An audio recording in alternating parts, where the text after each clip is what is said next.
Well, good afternoon, everybody, and thank you, Duncan. Thank you for your leadership of the Scholarly Values Committee that I was happy to be a part of. Certainly, I learned a lot from my colleagues on that committee, including, of course, you. So I want to welcome all of you who are here in person, as well as those who are online, to this panel discussion on the future of public research universities. We picked a big topic, and I'm confident that with my colleagues we will have an engaging discussion. As Duncan mentioned, my name is Pramod Karkonkar. I'm professor of Electrical Engineering Computer Science Department. Until about 3 months ago, I was Vice Chancellor for Research at UCI. On this panel, we are very fortunate to have 4 truly outstanding colleagues who will share their thoughts and perspectives with you. Richard Aram, former Dean of Education and Distinguished Professor. Richard is sitting to my left. Frank Laferla, Dean of Biological Sciences and Distinguished Professor of Neurobiology and Behavior. Gillian Hayes, Vice Provost for Academic Personnel, former Dean of the Graduate School, and Clive Professor of Informatics. And last but not least, Bill Maurer, Dean of Social Sciences and Professor of Anthropology, Law and Criminology, and Law and Society. So please join me in welcoming all my fellow panelists. Now, before I turn it over to my panelists for them to share their thoughts and perspectives, I'm going to set up sort of the scene and the questions that we want to wrestle with. Chancellor Gilman's address that we just heard is really an excellent starting point for the kind of discussion we want to have. He mentioned the declining confidence in institutions of higher education. Gallup has been conducting surveys to gauge the opinions of the American public on institutions of higher education for a number of years. In 2015, 57% of those polled had a great deal or quite a lot of confidence in higher education. This percentage plummeted to a low of 36% in 2024. In a sign of hope, it rose last year to 42%, which is still well below the 2015 level.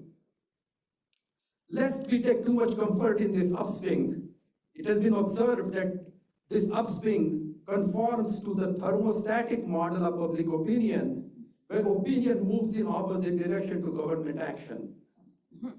The 2025 poll Gallup survey reveals major differences by political party affiliation.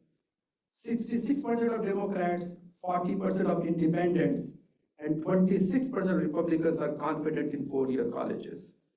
Most people who are not confident in higher education mention political stances or agendas, colleges not preparing students well for the workforce, and the cost of college as reasons for their view.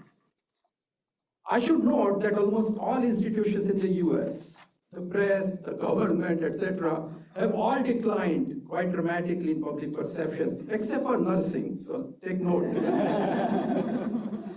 We just heard how nursing has remained as one of the top profession in terms of public perception.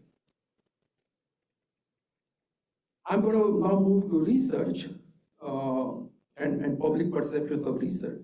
Generally speaking, the public has a positive view of our contributions through research and knowledge creation. Historically, there has been broad bipartisan support for federal government investments in research at universities. Indeed, the Gallup study I mentioned earlier found that 76% of Americans agree that colleges and universities contribute to greater innovation, including new scientific, medical, and technological discoveries. However, a 2024 paper in the Proceedings of the National Academy of Sciences entitled Trends in U.S. Public Confidence in Science had several quite insightful findings. On the one hand, and I'm quoting some of these things, on the one hand, the public has high levels of confidence in scientists' competence, trustworthiness, and honesty. On the other hand, the authors of the paper noted many US adults question whether scientists share their values, and whether they can overcome their biases. When asked whether scientists can overcome their human and political biases, in general, the agreement was even lower, with only 8% strongly agreeing and 42% agreeing at any level. Integrity in scientific research also gets called into question when high-profile cases of scientific fraud are publicized in the news media. In addition, discussion of replication crisis in certain fields of research has reduced confidence in and reliability of knowledge produced by institutions such as ours.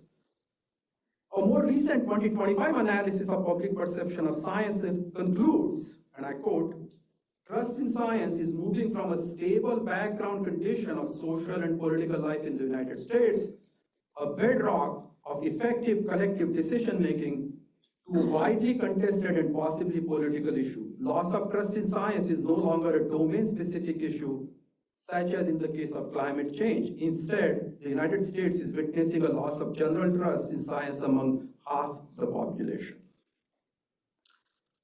Next, I will move to the issue of academic freedom and institutional autonomy. Chancellor Gilman, in his comments, highlighted the historic compact between society and universities that forms the foundation of academic freedom. And then there is a closely related but distinct and different issue of free speech, principles, and rights. It's an understatement to say that these are now highly charged issues, especially after the campus protests and unrest last year over the Israel-Gaza conflict.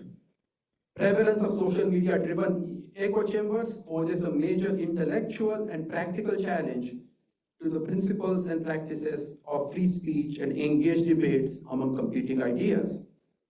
Many states are passing legislation limiting academic freedom of their universities.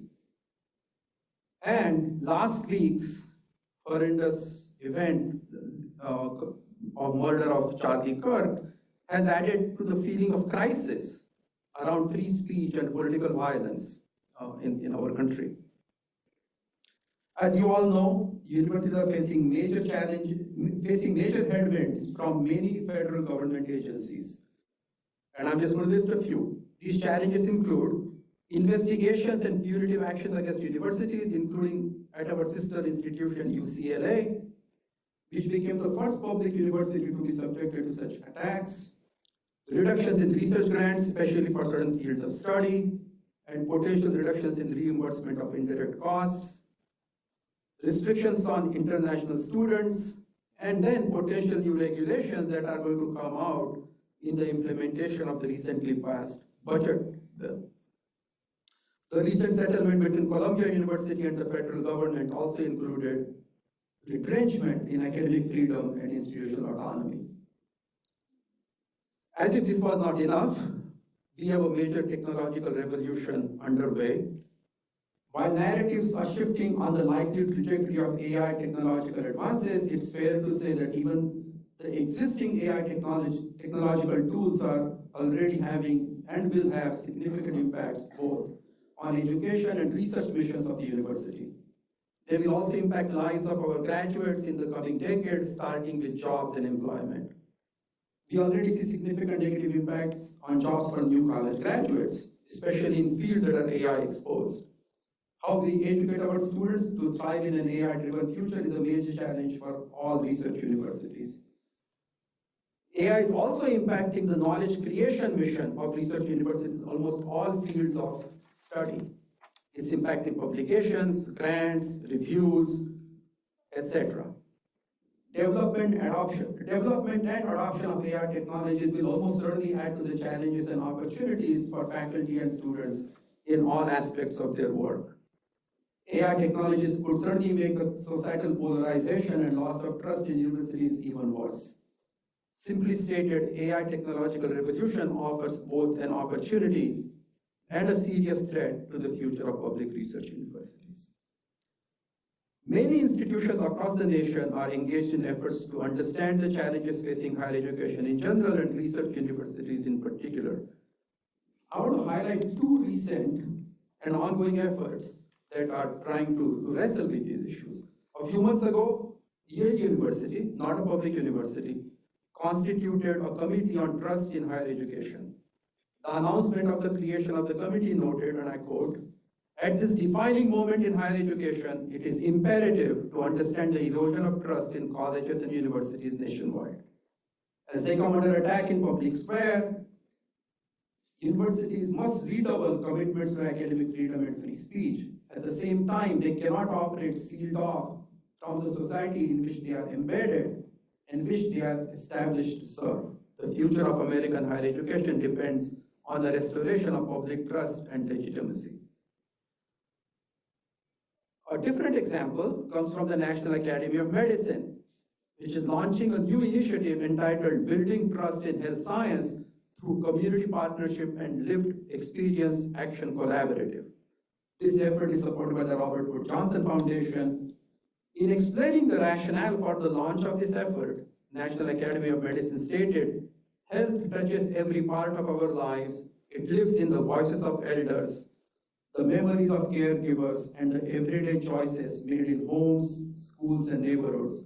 Building trust begins with listening to stories passed down, moments of challenges and resilience, and lived experiences that carry the weight of generations. Long-term trust grows when scientists and institutions are transparent, inclusive, and communicate clearly, especially how research is conducted and why it matters for health and well-being." In this context, the current turmoil at CDC and NIH is certainly a cause for much worry and concerns. In the interest of time, I have left out many other forces at work that are impacting research universities.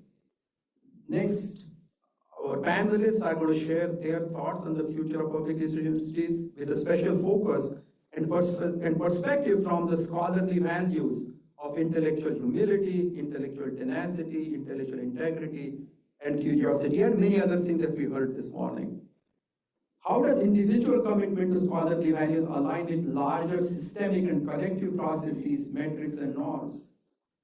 How can our commitment to the highest standards of scholarly values enable us to deal with the challenges I have highlighted in a responsible and effective manner? How can they help us develop a refreshed vision for public research universities such as UC Irvine? So to deal with these questions, we are going to have our panelists now offer their thoughts and perspectives. After they speak, we will take questions from the audience. And then if there are, I don't know, Duncan, how we are dealing with questions online. I think let's focus on the audience first, and we'll see how. Okay, all right. So the way we are going to do this, the order of speakers will be, Frank will go first, followed by Bill, then Jillian, and then finally Richard, and then we will open it up. So Frank. Okay, thank you. And let me start off by apologizing. I lost my voice last week, so it's just now coming back, so I hope you can hear me. Pramod talked about the future of the Type 1 research universities, and I'm ultimately very optimistic, even though we're obviously in a very crisis state right now. What genuinely concerns me at this particular moment is the impact it's going to have on our young investigators and our emerging scholars. I think that is where I am a little bit pessimistic that we might be scaring away people from a career in academia. But ultimately, I go out a lot in the community and I interact with a lot of folks there. And I've had the benefit, I have to say, and I realize I'm very privileged in working on a disorder that everyone cares about, which is Alzheimer's disease. And it's very curious to me because, as dean of the school, I talk about a lot of different topics. But when I'm talking about Alzheimer's disease, I could say the most outrageous things and everybody will write it down and believe it, no matter how ridiculous it is. I could say, oh, there's evidence that eating dog poop will improve your brain, and people are like writing it down. But then I could talk about COVID and the need for vaccination or climate change, and all of a sudden I'm now the devil. I went from being the saint to now. But how are we going to restore our confidence in the Type 1 research universities? And I think there's a couple ways in which we need to do that. One is we need to work on issues that matter to the public. Not everyone. There's certainly, and I'm a big believer in basic research, because I think basic research does lead to a lot of wonderful advances. And you were talking about this during our planning session. Just the many of you know about like things like Ozempic, these GLP-1 agonists.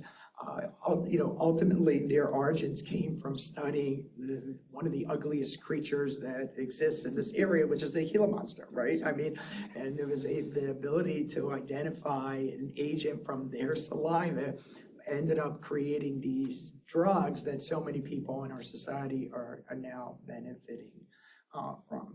So I do think we need to continue along those lines. We need to get the message out. I don't think as universities, we do a really good enough job of engaging in the modern world with what we do here as a university. And we need to be very creative. We need to be working and very much at a lay language level, and we sometimes forget that. I had just given this memorial lecture keynote in Arizona last week, and I take a lot of pride in the quality of my slides and in making sure that my language is completely lay language. And I put all my slides through AI. And I was like, I couldn't believe how many things it thought I should change, right? So I think we need to avail ourselves to that, and we need to be much more adaptable in this world. And also, I don't think it would hurt us if we stick to academic issues rather than always voicing an opinion about every single political issue. I think we should maybe follow what the University of Chicago guidelines were in the 60s. I think that would help us. So I think I'll stop there for the time being. And we'll come back. Great. Bill? No, and that's a good segue to me, as the social scientist here, because it's virtually impossible for us not to be heard as making a political claim, even if we don't think that we are, because the nature of our work in the social and behavioral sciences is to test theories about social, economic, and political order, which may include claims that can be tested by data and evidence about what kind of political system causes what kind of political behavior or vice versa. So we face a particular challenge. I think, since we're in the School of Humanities and I see some of my humanities colleagues here, I think that the humanists can sometimes retreat into the book or whatever. But we're dealing with, that was the gesture that maybe a bit more reverential. But we can't, because our business is people, right? And the conflicts that people have with each other in real life, in real time. So that poses a real challenge to us, especially in this context, and especially around the question of academic freedom, which is what I wanted to focus on.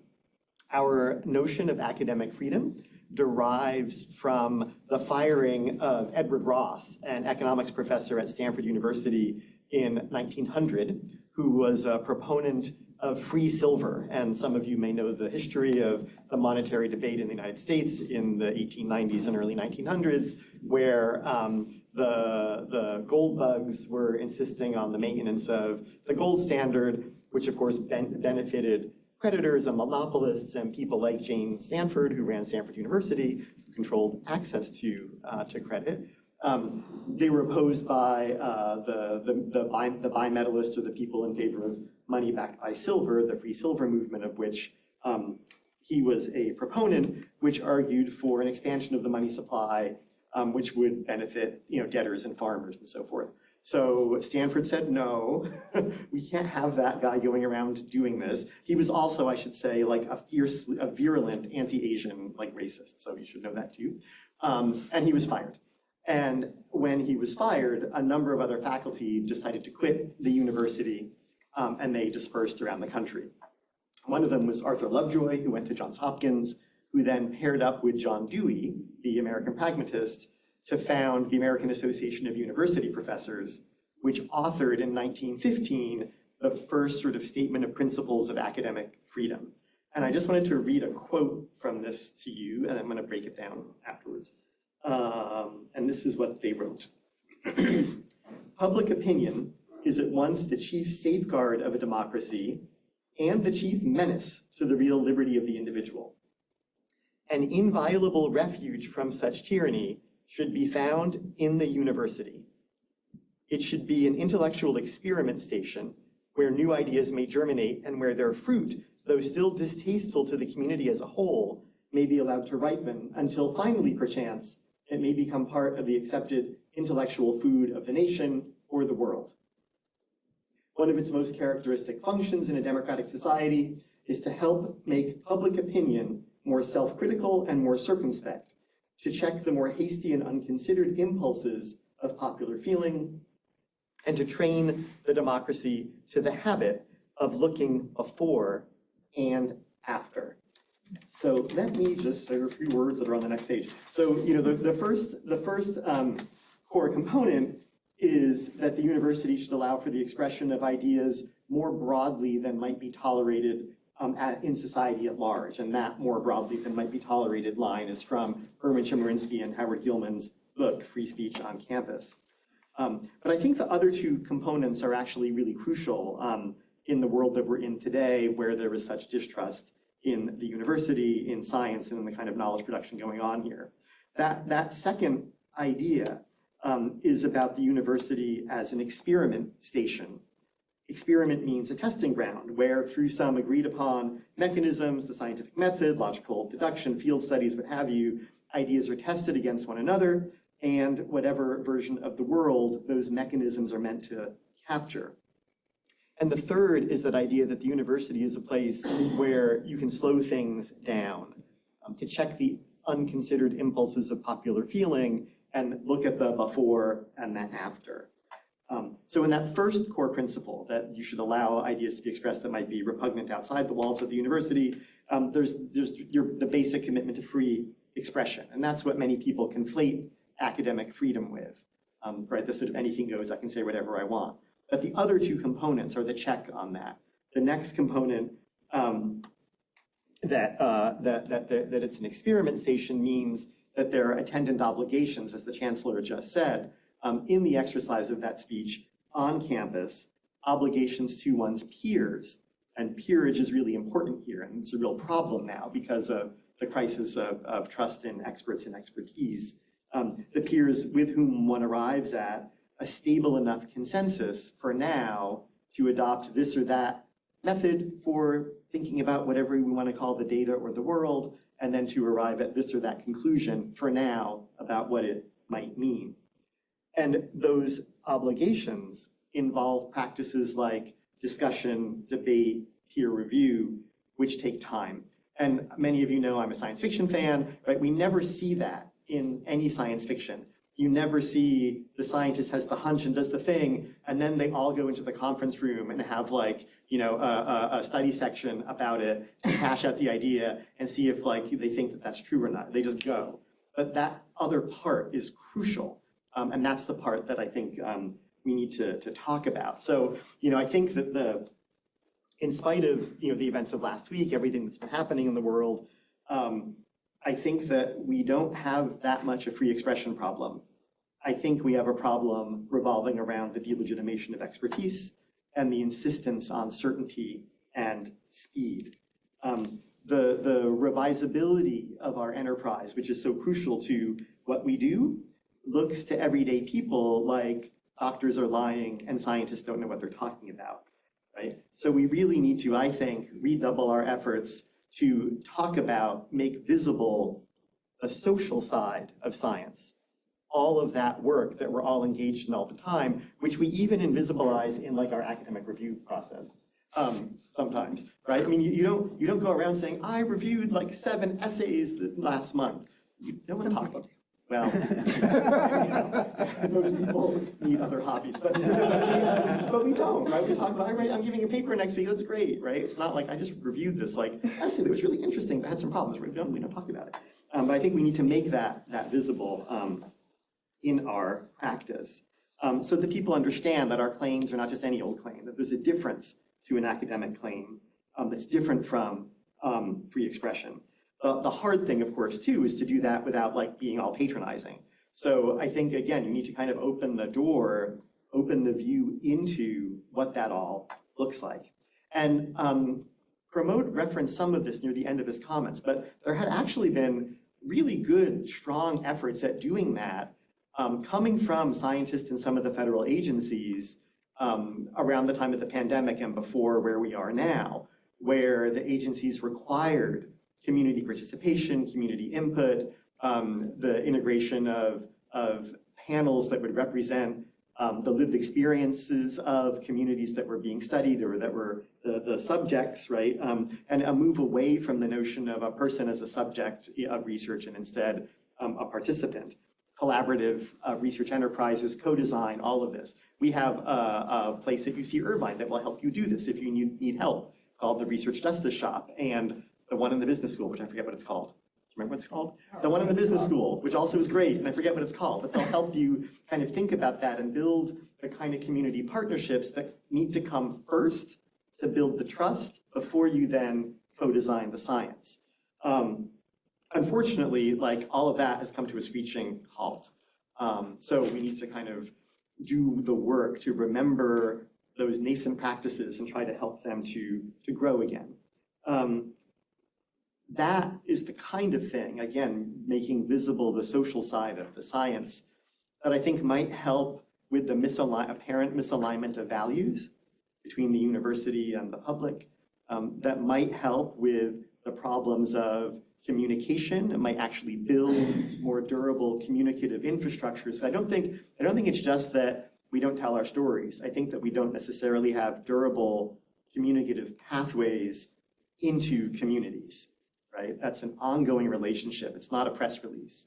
It's always being there with, in my case, the community organizations that I work with, so that they know that I'm there doing this other thing.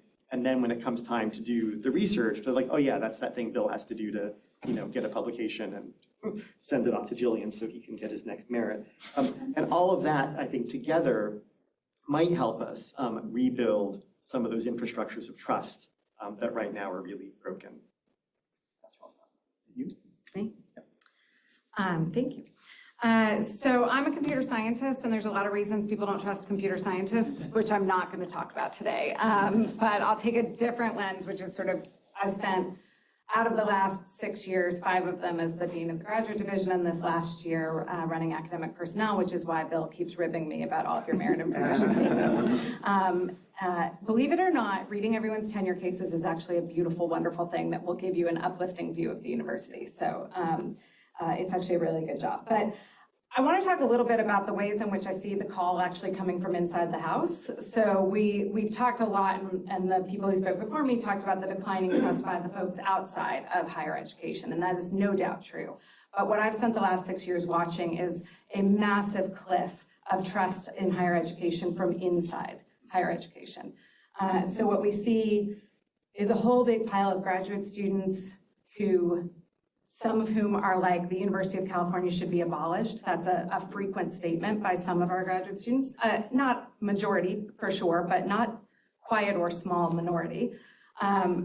We also see faculty engagement at an absolute all-time low. We've studied this extensively on this campus. It's not good.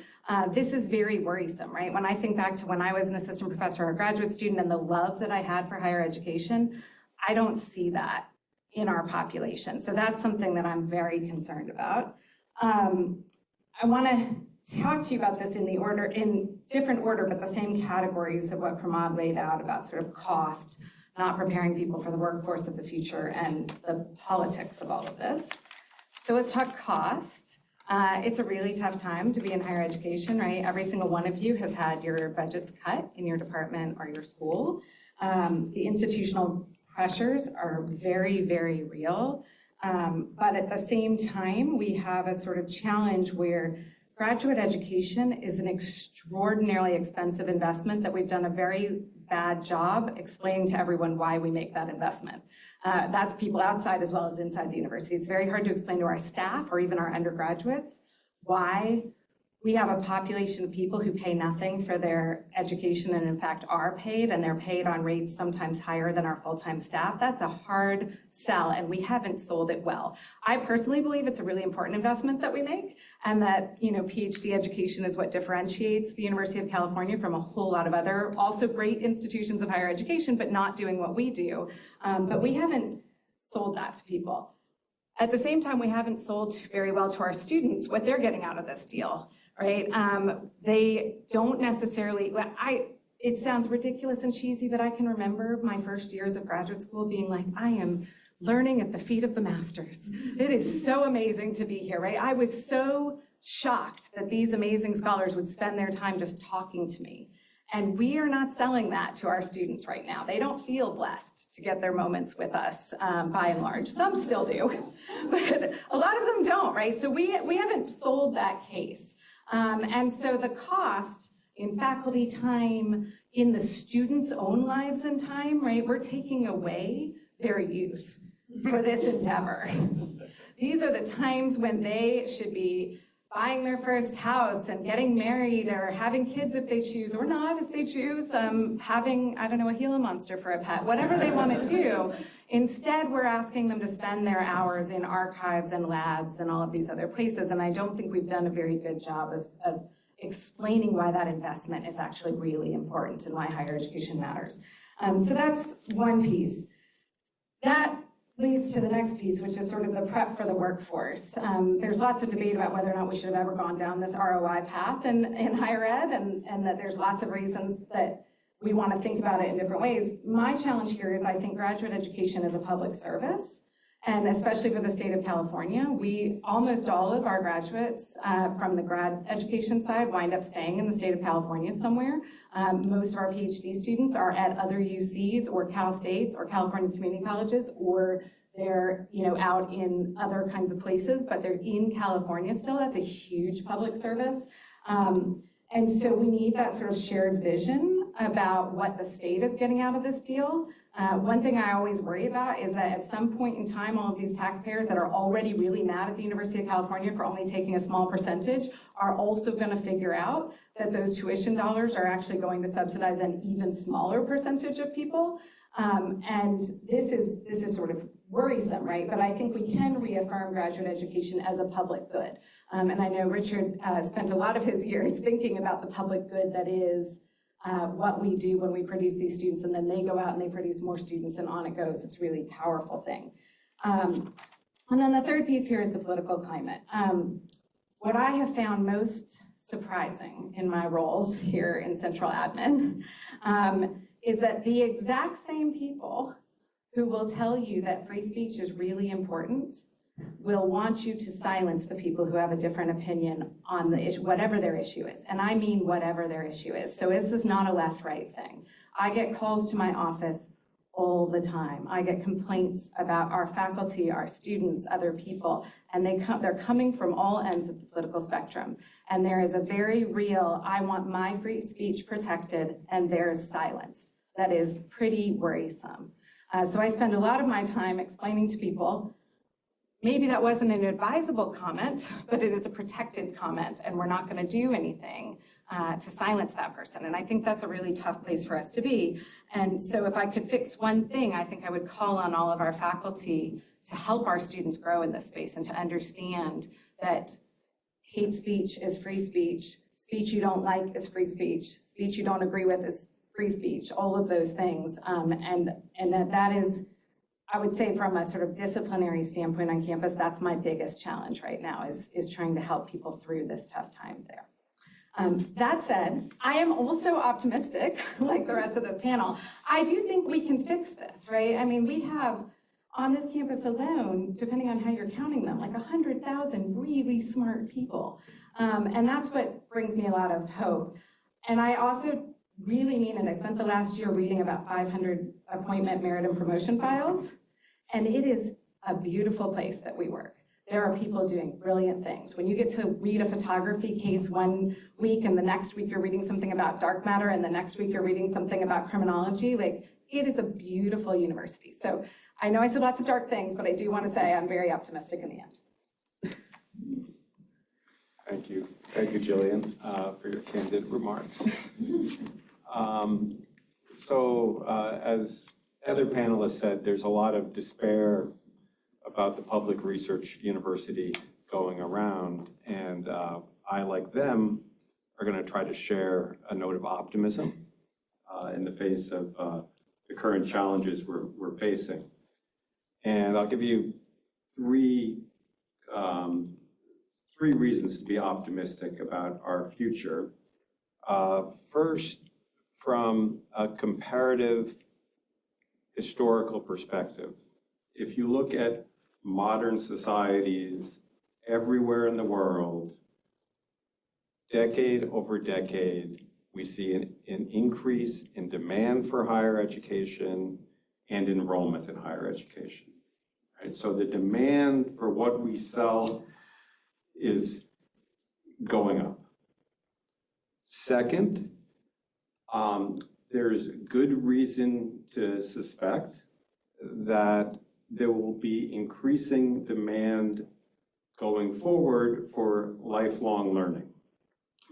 Folks are living longer, and because of the economic turmoil in society, there's an increasing need to no longer confine education to the young and young adults, but for education to expand throughout the life cycle.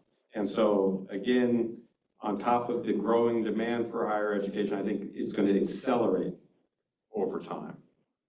And there's a third reason to be optimistic, I think, about the future. We are in organizations that are the organizations that have the longest pedigree in modern society. Many of them have been around for centuries and centuries. And the organizational blueprint that founded them is something that has to do with these scholarly values. And I believe these scholarly values, this organizational blueprint, this cultural set of understandings about the world are going to be an incredible asset for us in facing the crisis of legitimacy that we are currently facing. Now, although I think we should be optimistic about the future, let's be real, there are lots of challenges that we are facing in the area of politics, economics, the cost and return on investment, and technology. I'm going to argue that our scholarly values can offer us a productive path forward to overcoming all three of these areas. And by scholarly values, I'm going to, for the purpose of these comments, define them in the terms of intellectual virtues: intellectual humility, curiosity, integrity, and tenacity.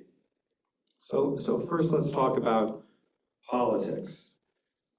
We are facing significant challenges in terms of public support for the institution. And let's be crystal clear, these challenges predate the current federal administration. The federal administration's actions in many ways are a reflection and a product of the larger decline in trust and support for the institution, not the catalyst or the cause. Why don't they like us? I'm going to be sorry. I respect my panelists greatly, but I don't think it's because we're not co-designing with them social science research. And I don't think it's because of the STEM research we're doing. Maybe the climate change stuff, but that's not what the public is upset about. And we have a decade of high-quality public opinion research that is crystal clear about what they're upset about. And we have a responsibility to those that come after us to be honest in facing what they are saying about us. And so, in terms of politics, many members of the public believe that rather than engaging in open-ended scholarly inquiry, instead we too often embrace one-dimensional ideological advocacy. Rather than demonstrating the intellectual virtues of humility and curiosity, we too often are seen as erring in the dogmatic certainty of our viewpoints. This behavior appears to many in the public, according to the Gallup 2024 poll that Pramod has mentioned, I'm going to use the terms that when you ask the subjects in that poll, what they say, it appears to them as, quote, indoctrination, brainwashing, propaganda, not allowing students to think for themselves. That is what they're angry with us about, not co-design, not STEM education. Okay, so let's confront that and for what it is. Second, and again, it has everything, I think, to do not with the topics of our research, but the lack of our intellectual dispositions around how we are presenting and discussing this work with humility and openness. And again, not the fact that these aren't important, critical, and difficult topics to talk about. Second, in terms of economics, the public, let's be clear, this comes right out of the Gallup poll, they're upset with us that we refuse to abandon a consumer-driven business model that has dramatically increased the cost of higher education in this country at twice the rate of inflation year after year for decades now. The cost per student in the US is about twice what it is on average than in Europe. Twice. Why? Well, because in the US, we send students not just to college, but away to college for 4+ years. In Europe, not often the case.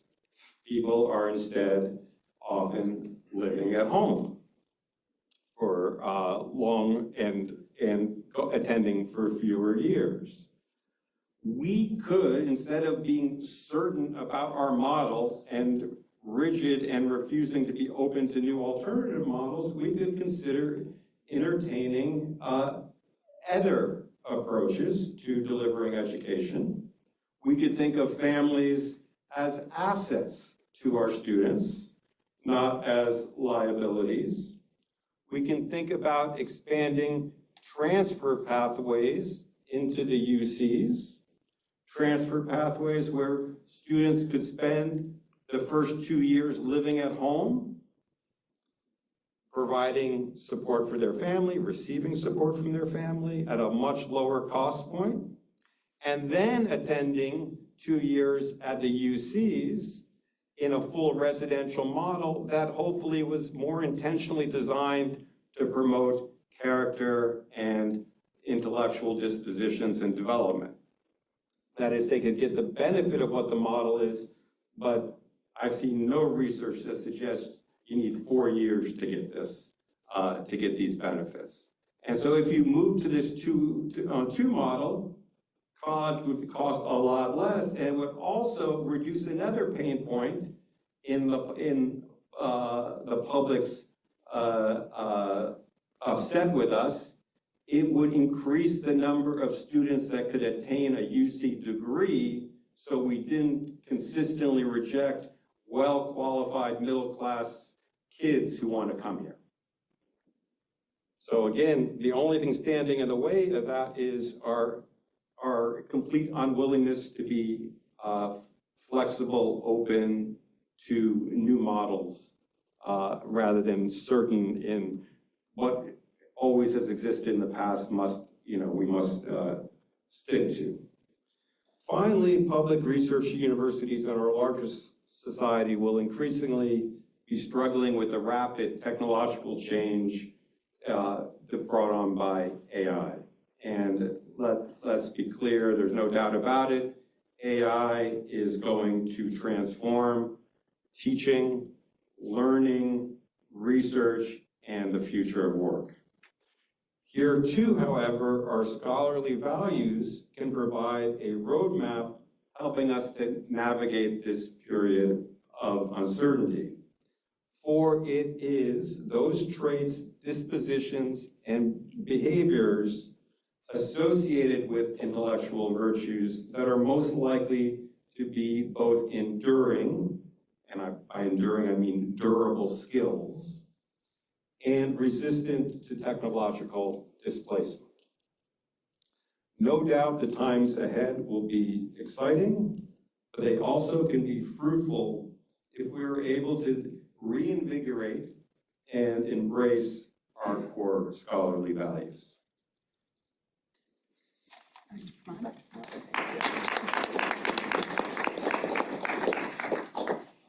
So now the floor is open for your, so we are till 3:30, Duncan, our session? Yeah, that's right. Yeah. Okay, so we have about 30 minutes for your observations, your questions to the panelists.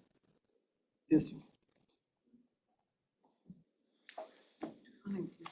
Yeah, maybe we should get up. I can walk you around. Yeah. Maybe everyone wants to have one. Yeah, we need one for the panel, so you use that one. Go ahead. Thank you very much. This was really an enlightening panel, and really appreciate the different perspectives on this. I guess I wanted to pick up on Richard said at the end, because it does indicate, as opposed to the view that somehow we're doing everything right, but our message is not getting across properly, that maybe there's something that we're not doing right, and that we need to somehow change the way we're doing things. And the one thing that you did not pick up on is, in the beginning, we talked about how there's this public perception that the universities are, instead of producing objective research, are really biased, doing advocacy rather than research. And I guess I'm wondering about the fix for that. And I think, so I personally think that one of the key problems is that there is such a sort of overwhelming kind of liberal left bias in research, because almost all the professors are on one side of the political spectrum. And I'm wondering what you think we might do about that, whether that's a problem in the first place. And I guess this is really for everybody in the panel, what we might do about it. And I guess part of that is also, my view, that a lot of what the university does and has developed into doing, I think in the last 50, 60 years, has been the pursuit of a particular model that's embedded within, I guess, maybe New Deal, Great Society policies that really want to put much of social decision-making within experts managing programs, rather than kind of this, I guess you would have to say, more conservative model from maybe before the New Deal, in which a lot of those social programs, social decision-making was done not by experts, but really was left to the society to sort of figure it out themselves. And that figuring it out themselves, that seems to be another model that's fundamentally opposed to, I guess, really university-level research that's integrated within, I guess, government bureaucracy. So that was a mouthful, I guess. Okay, let me go first. Thank you, David, for the comment. I very much agree with you that there's a problem of viewpoint diversity in the university, and we should be addressing it. Julie and I had our first panel on the scholarly values. We had this very discussion. I think the research is crystal clear on that. Look at Neil Gross's work on the politics of the academy and how that's changed over time. I think that it's unquestionably true, and makes us weaker, not stronger, because we fail to address it. Second, I don't think there's anything wrong with people having values and convictions about facing real problems and challenges in society. The problem often is not that folks have unpopular ideas, but we've lost the muscle, the dispositions for how to talk about these perspectives without coming across as self-righteous advocates that aren't listening and So I think there's something about the style of the discourse that makes the lack of viewpoint diversity much worse. And I think that can be, I think as colleagues, we can talk to each other as colleagues about how we communicate our viewpoints so that they comport more with the traditional dispositions of scholars. The third thing I'm actually going to disagree with you a little bit about, kind of this lack of trust. A part of the problem is that the conservatives are, there's a segment of the population that's distrustful of experts that have come to power since the New Deal.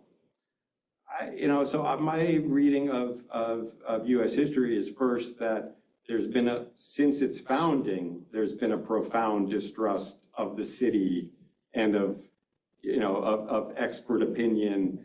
And the U.S., even from the New Deal going forward, often promoted policy not through experts, but through third-party intermediaries where the state appeared kind of invisible, right? That we empowered we empowered not experts, but individuals and intermediary organizations to do public policy. So I'm a little bit skeptical of the third argument, but it also kind of moves us a little bit far from the themes of our discussion today. We'll just sort of say in terms of like the history of the social sciences, right? A number of the disciplines have had these moments where it seems like their politics flip. So anthropology, my field, was a very conservative discipline and was aligned with, counterinsurgency in support of the Vietnam War and in Indochina, right? I mean, that's what it comes from. It comes from kind of colonialism and then the defense of colonialism in the mid to the 60s, 20th century. And then bam, that all happened. And the whole discipline rethinks itself. And people forget that, Margaret Mead was the one who held the conservative line and said, no, no, no. Like, to give up that is to give up our connection to power in the state, and also to give up on our science. But she was kind of, pushed out a little bit for that. And the discipline then now is seen as like this, lefty discipline. Political science, was the conservative discipline that fed, law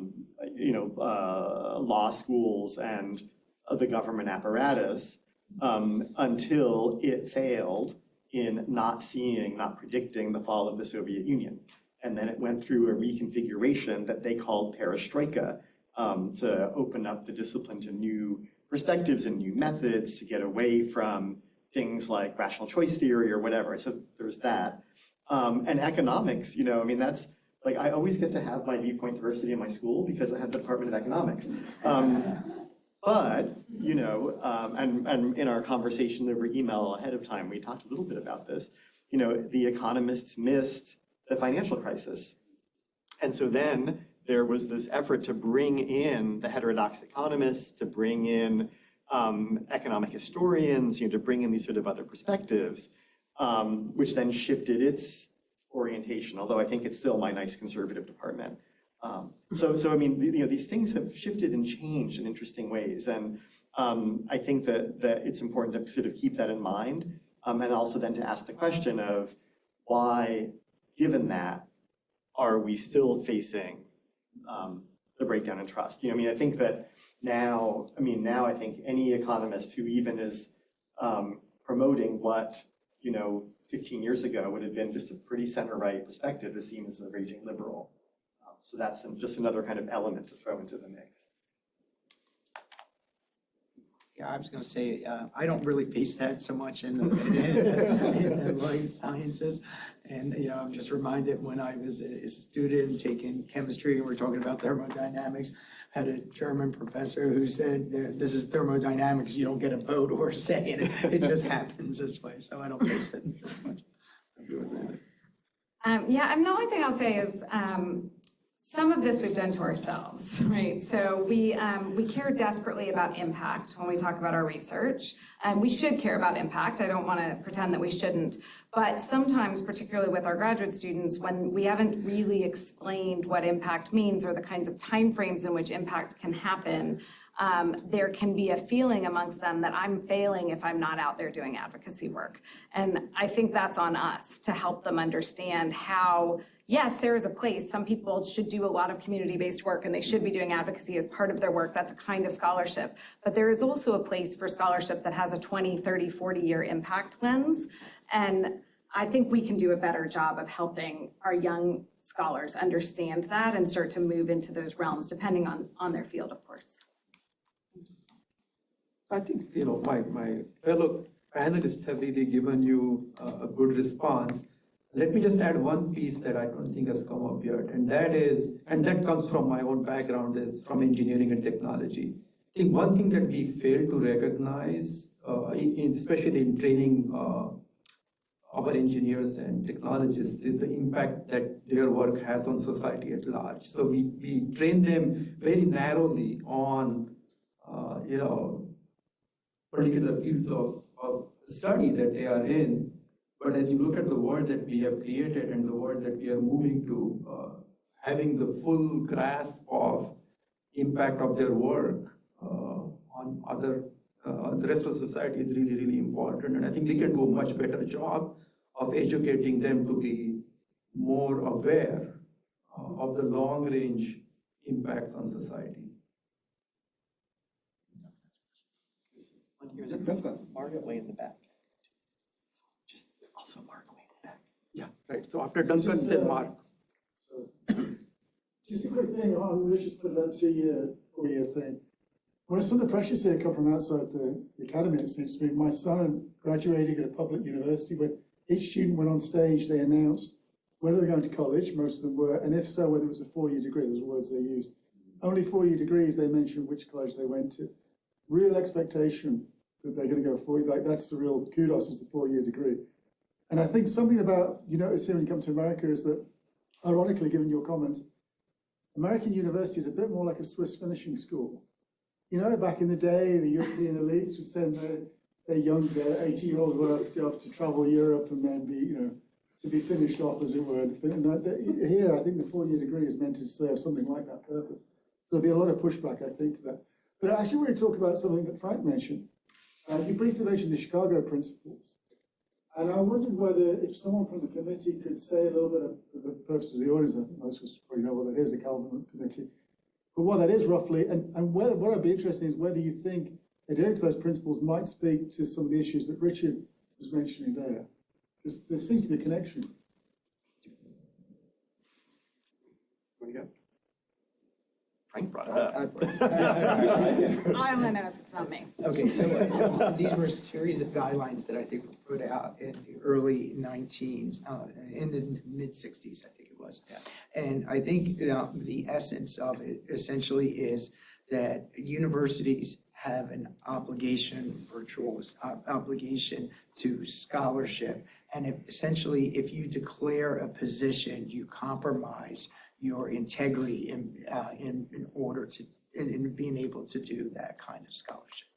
And I think there's some value in us not opining on every single issue that comes our way. So I don't know if you want to add anything.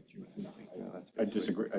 I agree. Yeah. Yeah. We should endorse the University of Chicago guidelines. Mark. I want to, the idea of trust that you brought up, Richard, and I think that has to do with access, right? So how does not just University High, right, which is a very unique high school, but the Central Valley, Imperial County, Riverside County, they don't have Eastern Riverside, they don't have access to the University of California, and yet when you see the number of applicants we have, 140,000, 7,000 for my bachelor's program, we have a 0.82% acceptance rate. That's not access. So that's the lack of trust. I don't believe my student can get in there, right? And so we do have to come up with models for access that uses the community college system and even the CSUs as its way to transfer into the research-intensive environment. But how do we build trust or goodwill within our university system to allow that to happen? I think we distrust the Central Valley and Eastern Riverside County as much as they trust us.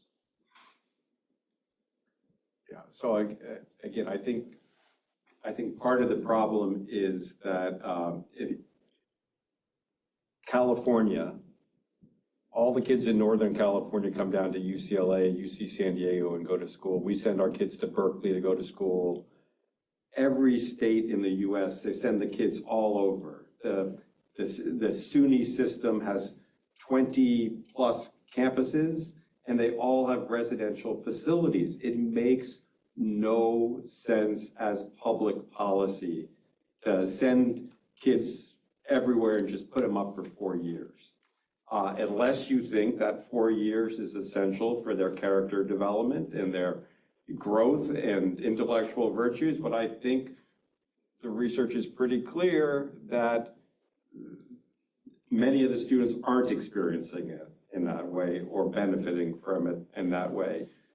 Duncan, you're absolutely right that this model comes from an earlier period of time where higher education had many fewer folks going. It was more of an elite finishing school model, but it massified and we didn't change that model. Which public university system has the power to change that model? If not the UCs, which one? We are the greatest public research university system in the world, I would argue. And we create cultural models, we legitimate cultural models in our action. And so we, in fact, have the power to do that. The UCs, to their credit, went to a model where for every 2 entering freshmen, you took 1 junior transfer students. So they took baby steps in that direction. We could at least, for every 2 you take 2, you could do this incrementally, but you could expand access automatically, easily, and provide a service to the public to gain trust at this moment where they're reasonably upset with us, right? Let's talk about making steps that make it clear that we're hearing their critique and are taking action, not that's going to undermine the public research university, but that's going to strengthen it by being more efficient at producing the outcomes for students and their families that we seek. Titus? I wanted to pick up on the issue of academic freedom. And one of the observations that I would make is that it's a relatively incoherent kind of combinatoric of different elements rather than really a clear concept. But there's a kind of bag of things that are epistemic in nature. We need certain kinds of conditions to be able to have valid production of new knowledge, discovery, research, instruction, and so forth. And there's a professional side, which sometimes, is defending the epistemic side, but it's also, tenure, shared governance, various sorts of things. And the particular combinatoric of that and the relationship between them just kind of float under the term of academic freedom. And I think in a lot of people's mind and everyday practice. On the other hand, there's a certain kind of tension of that with the notion of public accountability. And I've just written a piece where I argue about the academic freedom side of it and the need for clarification of that. But I wonder if you have thoughts about ways in which recognizing within academic freedom those epistemic values, I think, there's intuitively that's true, that there needs to be particular kinds of conditions. But the public accountability piece is also relatively incoherent. We have, the various kinds of representational elements. We have regents, we have legislators, we have a kind of market mechanism of the demand of students. We have a media present, but I'm not sure what public accountability would really mean in terms of being able to reconcile that aspect of the valid part of academic freedom and being genuinely accountable to the public. I just wonder if any of you have an idea about what that public accountability would really look like to be able to preserve that academic freedom. I'll take a stab. Richard will poo-poo my co-design. But let me give you a real life example that we already do that maybe many of you don't know that we do, and we've been doing like for a very long time. We don't do this with peer review. We don't do it with study section or anything like that. At the IRB committee that reviews social and behavioral science research and medical research as well, if the research involves any members of vulnerable groups that are defined in various ways, prisoners, children, the homeless, there's always a community advocate involved in the review process who often is somehow either from or represents, obviously not children, right, but represents those communities. That's really interesting, right? It's the kind of thing that you could imagine could be built into some of the processes of our scientific work. And I think that that's sort of what I mean when, when the NIH was saying, if you're going to do work on X, you have to impanel a committee of people with lived experience of X in the process of the research design and then in thinking about the communication of the results and the outcomes and so on. We already do that with the IRB. It's hidden unless you know about it, right? So here's a little tip. I have served on the IRB. Once you serve on the IRB, you're never let go, just so you should know that. You're like always on the IRB, and it was a thing. It's hard to They call on you to do a thing. I had to do a thing like this summer for them. But that's part of the practice. It comes out of the Belmont principles, right? I mean, it comes from a horrible place, right? I mean, the IRB comes from a horrible place and a horrible history, which we can go into, but maybe we won't do that right here. But that's why it's there.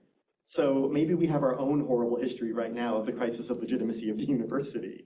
And we should think about building into what we do in our scientific practice and even in our teaching practice, maybe some of the things that that came about out of the creation of IRBs through the Belmont report. Some IRBs have youth advisory councils, but that is not. With actual kids? Yeah. Oh, cool. Not ours. He doesn't do that job anymore.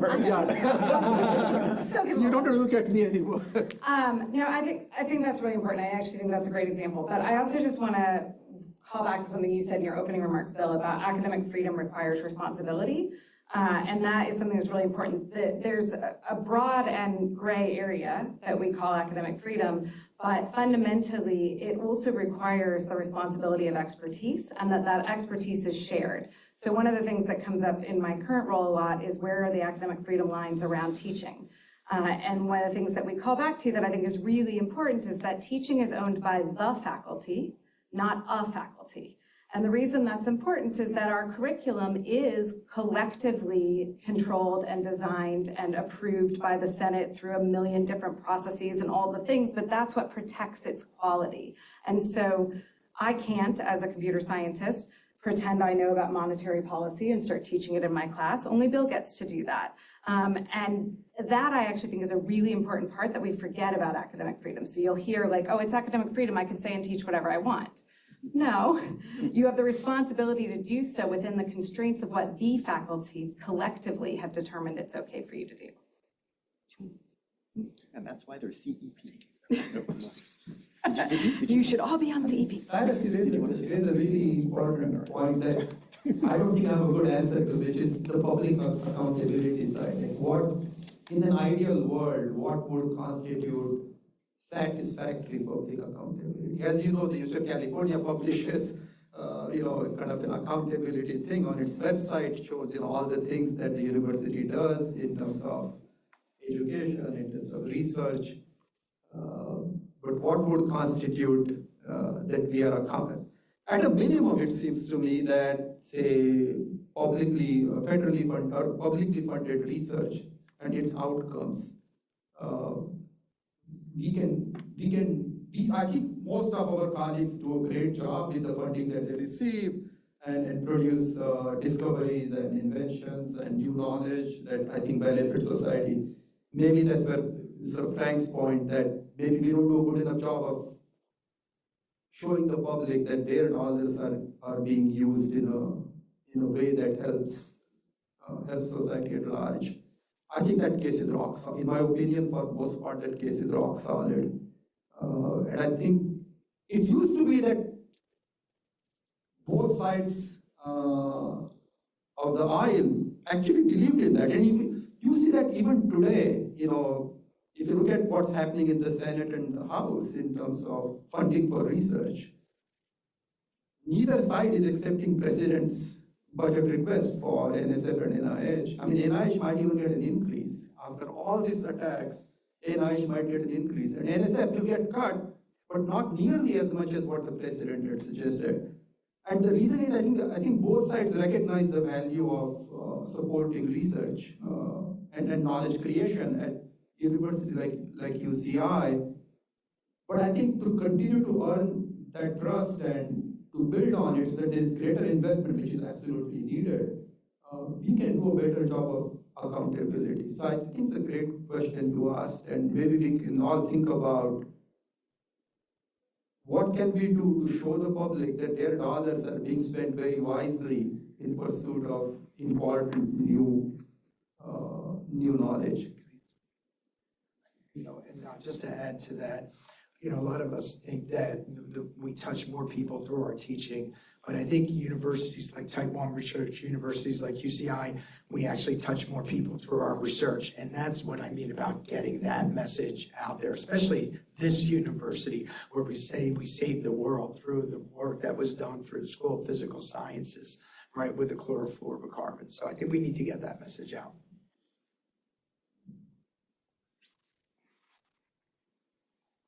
I want to touch upon a comment Julian made about how the faculty have to decide if what constitutes a particular course. I don't think, in my experience, I don't think it's actually that much oversight, right? I mean, yeah, that gets approved. Some syllabus gets approved. Probably in the approval process, it defers to expertise, unless there's something egregious, right? So we could hope that. But once it gets approved, I can decide the next time I teach the course, I'm going to change.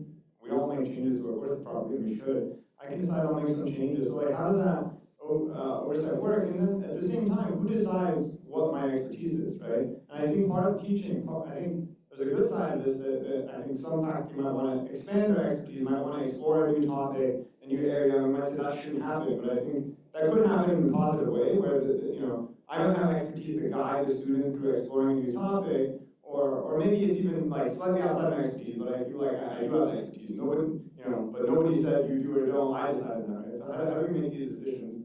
And then I think this is maybe a separate comment related to that, which is, if teaching, if research is the main enterprise, I think a very valid critique of public universities is the teaching quality has. Maybe I'm wrong. Maybe the academic process thoroughly vets this, but even course evaluations, we know there's lots of problems. There's relatively little oversight in the UC faculty are like the best teachers. Okay, and we can say they're not necessarily the best teachers in the world. The research skills are good. They have expertise. Hopefully they've gotten some pedagogical training, although that's questionable, like everyone has, right? So, community colleges here you could go to a community college and get a better instructor than the UC system. So I think that's a valid critique. Why are we spending so much money to put our kids in an institution to not have a guarantee that they're getting good teaching? So many things. I'm going to touch the only one that I feel like I have deep expertise in, other than to say I agree with a lot of your sentiment that I'm not going to talk about. But you're absolutely right that the only time I think there is substantial oversight of an individual class is when there's a fairly egregious deviation from the curriculum. And I think we would all agree that within some realm of movement, you want faculty to update the syllabus, you want new material coming in, all of those things. You want people to expand their knowledge a bit. But when it comes to my office, it's because it went from here to here, not because it went from here to here. Yeah, well, I'm going to say something, echo Bill's comment about peerage, because I was unkind about it. I'm sorry, Bill, especially when we're supposed to demonstrate intellectual virtues. I'm sorry, Bill, I'm very bad at it. But the comment about peerage is exactly right, that it's a failure, as Jillian said, for us to show up and do this peer review, peer feedback, peer guidance, peer, all of that is on very shaky grounds right now because people are pulling back from the institution, and the whole thing doesn't work unless people are invested in it. And I think it kind of gets to the accountability issue too, because if the curriculum is a joint product, it doesn't require hard-fisted oversight, just kind of a gentle comment. Hey, maybe you should add something from a different, a different perspective on this syllabus. These gentle kind of guidance can go a long way to making, to bring back kind of viewpoint diversity and demonstration of these intellectual dispositions to openness and so on, without violating academic freedom or in any way not encouraging people to stand by their convictions and their principles of trying to make a better world for all of us. And the playbook for the attack on academic freedom in universities right now, one of the first things you do is you shut down those opportunities for peerage among the faculty, right? So no more control over the curriculum, no more control over academic personnel review, that kind of thing. And it's, the problem is that disengagement, but also, I think that sometimes among the faculty, there's a sense of, well, that's all bureaucracy, I don't want to do that, right? And I've said to some of my faculty, you don't want to do it? Do you want me to do it? And then that usually changes the conversation. Just to address one of the other points you said, and this is pretty obvious, but we always tell our faculty, we require them to do three things really well. We want them to do research, teaching, and service. And at the time of hiring, I'll tell individuals that all three of those things don't resonate with you, then you should probably go to another institution. So if you only want to do research, go down the road to the Salk Institute, right? Don't come to a Type 1 research university like ours. And I know in my school, the research faculty really pride themselves on their teaching ability, and they really enjoy it. And I think the students actually benefit tremendously by having individuals that are actually doing the knowledge creation on the front lines of that discovery, conveying that information, as opposed to having someone who's just purveying information that they heard from someone else. So I think there's some advantage to our students. Yeah, I was going to say what Frank just said very eloquently. I think we as a public research university should double down on integration of research and education, right? We cannot separate these two things, that we will focus only on research at the expense of it. I think that's a very bad direction, and I think we should all fight it, and we should make sure that our research shows up in the classroom, and we have examples of it.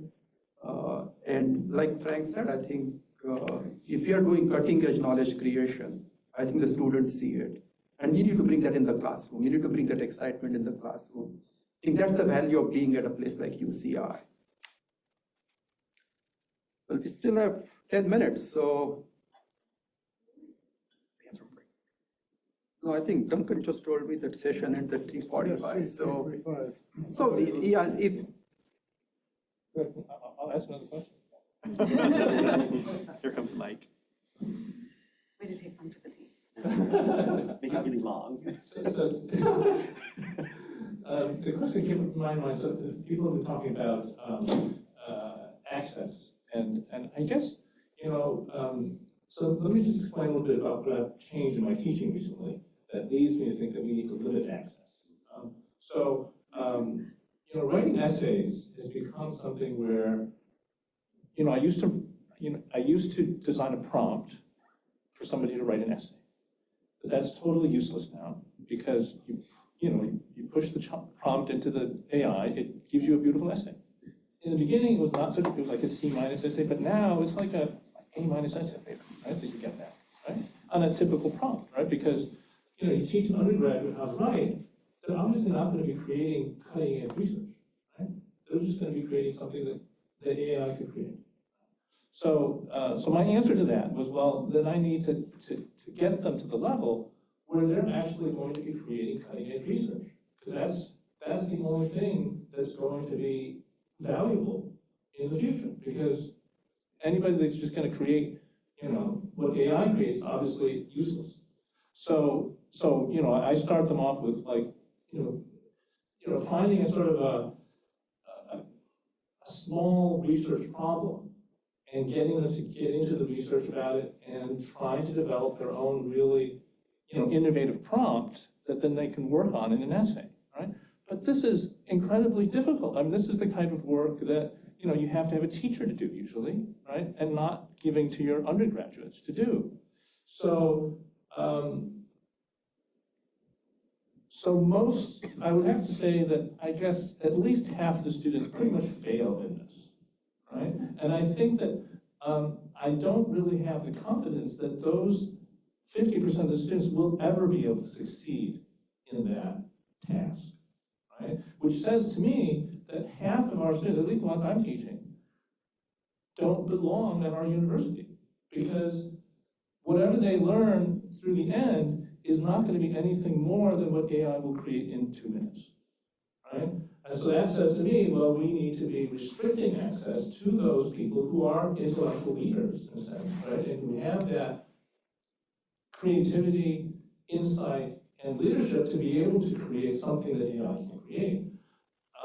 That would mean then, a radical transformation of what we imagine we're supposed to be producing in terms of outcomes for our students, and also probably the way we're actually teaching, because I think that we really need to be almost getting back to that 1950s model where we do have a much smaller proportion of the population in higher education, that they are the ones that we're training really to become the leaders of the future, rather than kind of the paper pushers, I guess, that I think maybe we've been training up for the last 30 years. I mean, this is my question.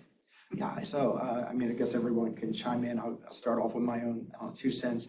I don't know if I necessarily agree. I think people have, their lives are a journey. Some people get there quicker than others. So if you come from an elite high school, you might get there much quicker than someone who comes from an underprivileged school. That doesn't mean that that person won't get there. I hope that we're teaching them the critical thinking skills that even at that particular moment, maybe if they don't have it, they will be able to acquire along their journey. I'm pretty sure I don't agree, but actually whether or not I do or not is actually kind of irrelevant, because what I think is, even if I did agree, we are atrociously bad at identifying who the 50% that you want are.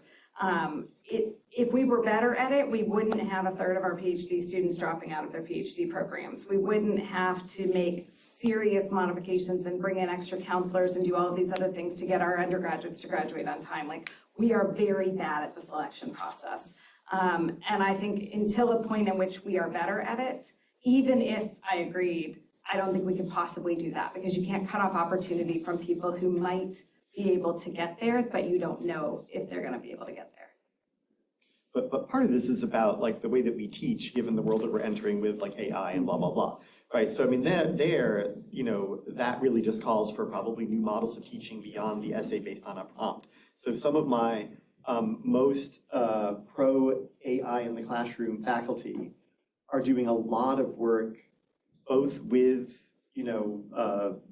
large language models, but also like one of them always talks about things. And I'm like, what are you talking about things?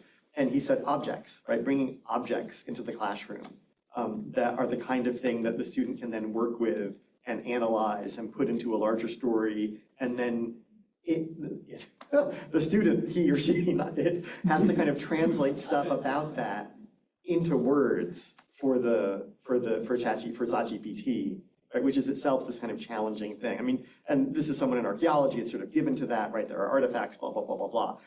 But it really kind of it has pushed his teaching in new directions where there's a lot of work involving, you know, materiality and tangibility that forces the students to think about, you know, what is this thing? How does it feel? How does my hand touch it?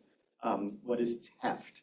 And to think about how that matters in telling a story about whatever, you know, whatever they're writing about, whatever the assignment is. That's just one example. In social sciences, this summer and the summer before, we've actually run a little boot camp for faculty and lecturers to learn about new modalities of teaching, some of which involve technology, some of which don't. But now we've got like, you know, 50-odd people in a school of 180 faculty who now know how to do stuff, at least in theory. Did you do it? Do you know how to do things now? at least have sort of other ideas around how do we engage this new world, and instead of like kind of being afraid, you know, how do we kind of do stuff? So agree with you that if you look at the undergraduate classroom, it is broken. Like things are not working. It's gotten considerably worse, I think, since COVID and since the introduction of AI. And the students, maybe they're voting with their feet by not showing up into the classes. Maybe they're voting with their ChatGPT robots by just outsourcing the work. It's not working. So to me, the answer isn't let's restrict access, because it still won't work. The thing is, how do we reinvent this, our pedagogical model for the times? I think we need to have a serious conversation about this at the university. Again, the UC is the place to do this. The UC provost put me on to chair this Senate committee with Jillian on the semester versus the quarter system. Like, why would anyone talk about that when we have these fundamental challenges around teaching, learning? You know, why would you think about moving the deck chairs around? It made no really kind of madness. But we have to reinvent the model. One of the places Jeff and I and other colleagues are looking at is we're at Northeastern University, where they require every undergraduate, all 20,000 of them, to take off 2 semesters. They don't pay tuition, they don't live in the dorms, they work full-time for pay in these experiential workplace learning opportunities. That's a pretty effective model in helping early career transitions. Should we be thinking about that here? Like, would that re-engage students at a time where AI and where the students are alienated from traditional work and AI is leading to all these disruptions in their futures, career futures? Yeah, of course we should be thinking about these things. We need to have serious conversations about this. And again, if we don't, then the public, they're not dumb. Of course they're gonna lose faith in the public research university because we're just smug and entitled and self-serving. Okay, on that note. Yes, smug, entitled, and self-serving. Yeah, well, go forward. I mean, I think what Richard said has a lot of merit to it. I think we need to go even beyond this. That is, we have always thought of ourselves as producing these 4-year undergraduates and a master's and then a PhD. I think we are entering a world where you need education throughout your life cycle. And so we need to kind of repackage and create much more flexible learning modules, if you will, that can serve an individual at their stage in career and changes in their work, which is going to be much more rapid in the future than it has been in the past. And I think we're stuck in a very classical model of what a university is. And I think the word that's coming up on us is much more unruly. And we need to be much more flexible in terms of what constitutes the educational part of our mission. And I agree with what Richard is saying. And I think I'll go even beyond what he's saying. That is, we should be thinking of people through their entire, at least work life, if not beyond work life. And how do we serve them so that they can continue to be productive throughout their life and beyond, and after retirement as well. So I think, Duncan, we have taken up all the time. I think it's been a fantastic conversation. So I want to thank all of you.